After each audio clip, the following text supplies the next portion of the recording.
Orleans is next in the Trump administration's crackdown on illegal immigration.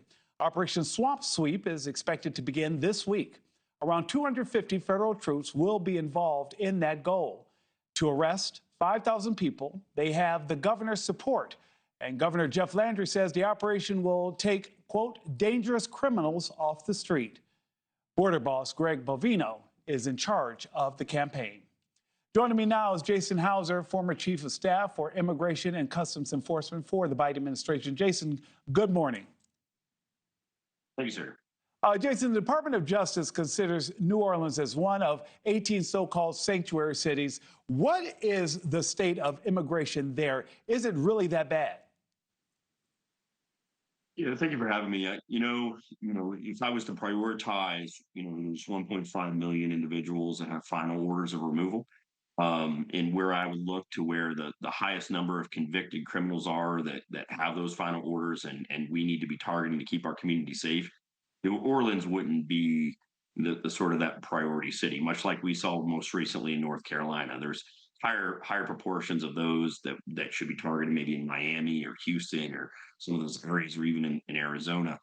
What I see here is the administration is being challenged by the fact that they want to show these large scale sort of surges and sort of show that social media and media content that kind of shows that they're tackling sort of public safety. But in actuality, what we're not seeing, as most reporting across the spectrum has shown, is that they're not targeting convicted criminals, that federal law enforcement is being taken off sort of the focus on drug trafficking and human smuggling and counterterrorism, and are being focused on these low threats for these volume arrests. Additionally, for New Orleans, what I see is most Americans may not know that the large number of ICE removals, individuals that are being removed from the country, occur from Louisiana.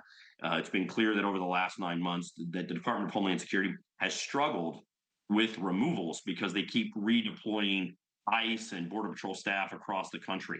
And what I see here is maybe an influx or surge into New Orleans that will create more arrests that they can more quickly move to the flight lines for removal in southern Louisiana. Jason, during the Chicago operation, more than 3,200 immigrants were arrested. Court documents on about 600 of those arrests show only a handful had criminal records and were deemed at high risk to public safety. What do you expect to happen in New Orleans? Will it follow the same trend? I think it'll be more of the same, and those are good numbers to look at. Even if they are high risk, are they removable? That ICE, Immigration and Customs Enforcement, is in the business of focusing on national security and public safety threats, but also removing those that have a final order of removal.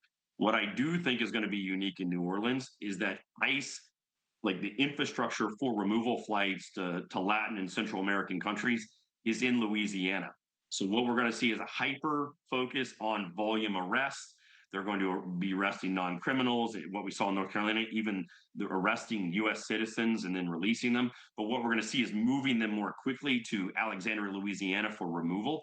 And that is going to cause, really collapsing the due process and the ability for attorneys for a lot of these migrants to get involved or to make appeals. So what we're going to be seeing is again, this splash of the arrest number. But arrests don't equate to those that are being removed, and it doesn't equate to those that actually all Americans agree that we want federal law enforcement focused on public safety threats, the human traffickers, the drug trafficking, the terrorists. This is not what we're seeing with Chief Bovino surges in Chicago and North Carolina.